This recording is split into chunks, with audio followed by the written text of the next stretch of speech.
Dr. Jan with some wise words to work with, and I want to take you into a deep dive of what workplace bullying really is.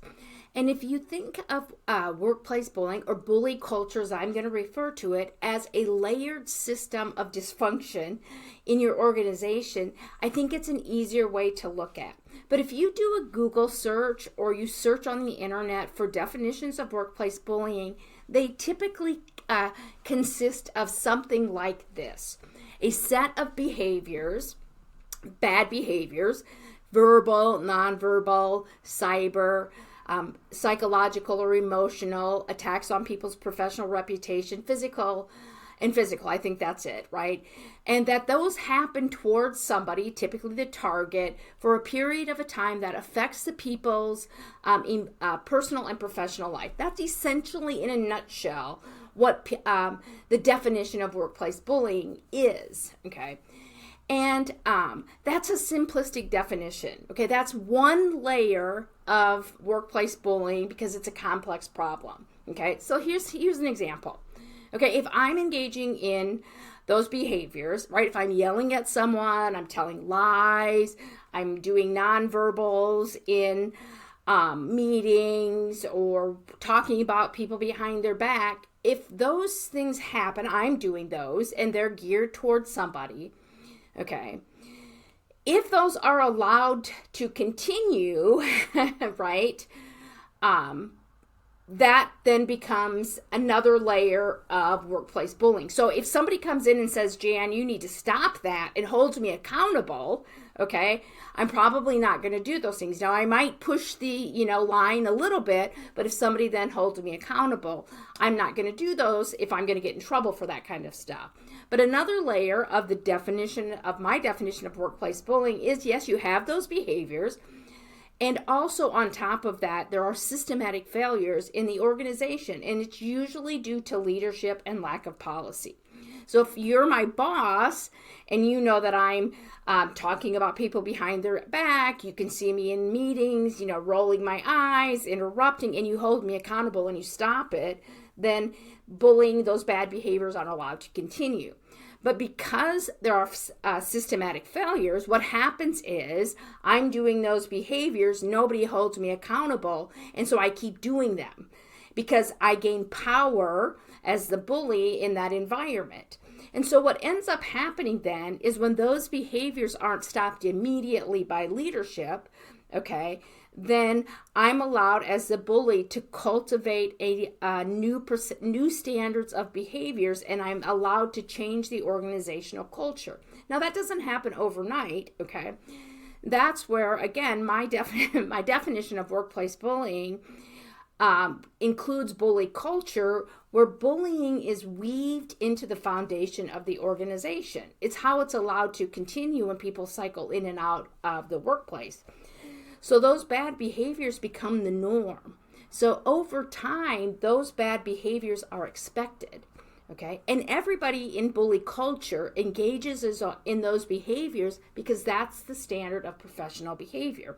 So when we think about the workplace and we think about standards of professional behavior, we typically think that professionals rise to the occasion and act professionally, and it's high, right?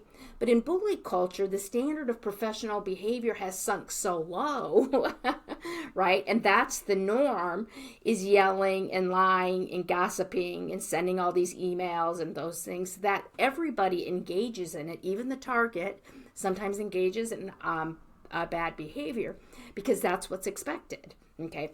The other thing, again, about bullying and workplace bullying, there are those bad behaviors, there are systematic failures from the organization, so leadership doesn't hold the bully accountable, there are no policies and procedures in place to do that, okay? And oftentimes what happens as another systematic failure is we take conflict policies and we apply those to situations in workplace bullying which do not work, okay? Because when you report, if you're a target of workplace bullying and you report, right? So a lot of times conflict resolution policies say go talk to the person who's doing it, who are you having a problem with.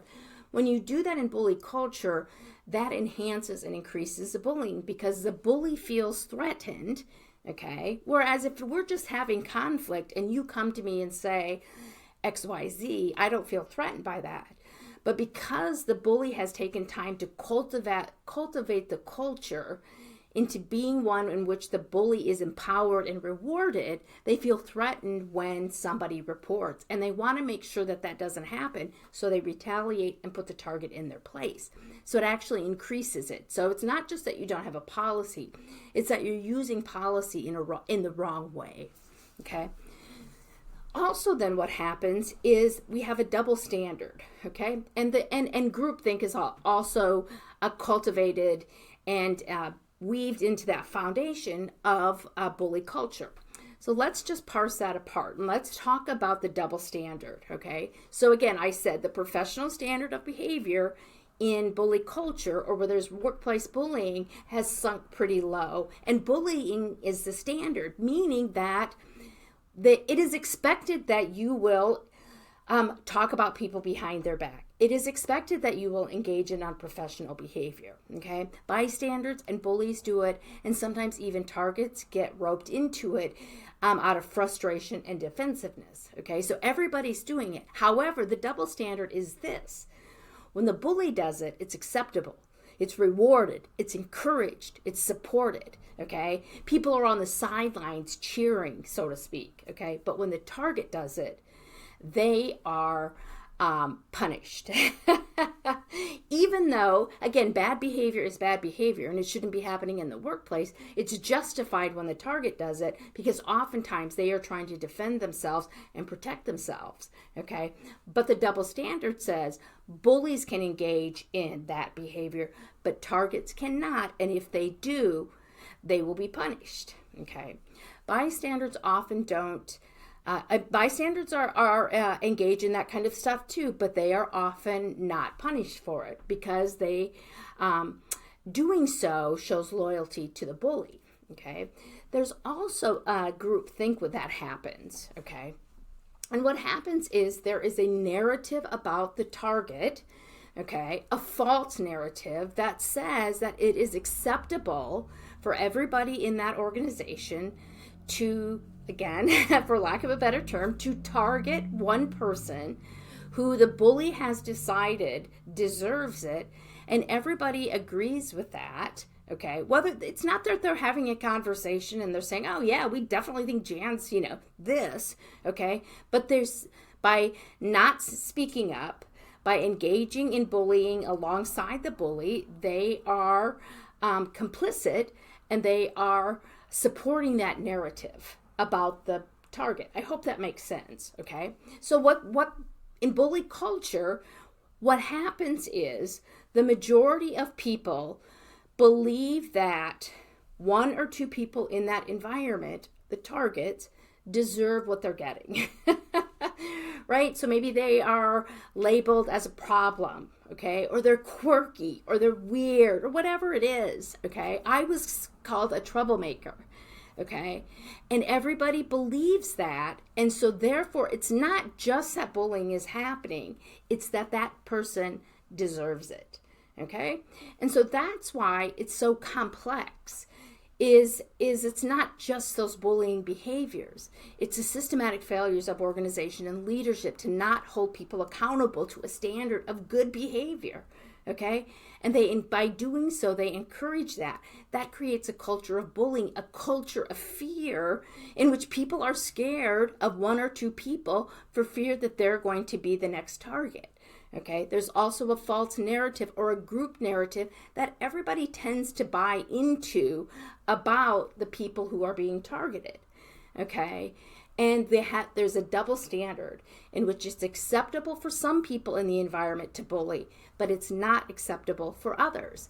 Okay, and targets are often consequenced and held to a different standard, even though bullies are doing much, much worse. And so when we look at bullying as a more complex, layered system, okay, individual interventions just don't work.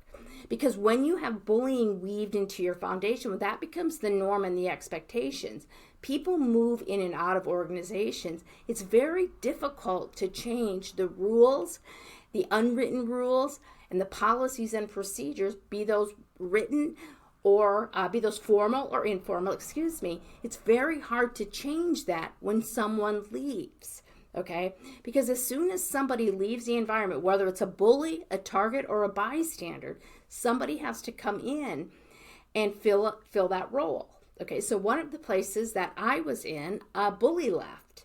I was elated that that person left because I thought, yay. Okay, but what happened was when my friend said to me, Jan, don't be happy about that because somebody else is going to be socialized into that bully role. Okay, and that's exactly what happened, because before that person even got to work, the bullies were already weaving a narrative, going behind my back, talking about me, telling these people what a troublemaker I was, and that person then became the next workplace bully. Okay, so it's very difficult to change that environment. Okay, and so what you need is not individual strategies. Okay, you need a complex strategy, which does include individual strategies where everybody has to look at their own behavior. Bystanders need to reflect on what they're doing to add to the problem. The target needs to look at what they're doing, how they can better manage what's happening, don't get defensive, etc., etc. And leadership also needs to reflect on what they're doing and how they're adding to the bully culture. Okay, and then there also needs to be organizational strategies to change that culture. That will not happen in 2 or 3 weeks. It takes a lot of time to do that. Okay, and so changing the organizational values and the organizational culture of bullying, that's where the long-term commitment comes in. And you can't change bully culture, unfortunately, without leadership and organizational intervention.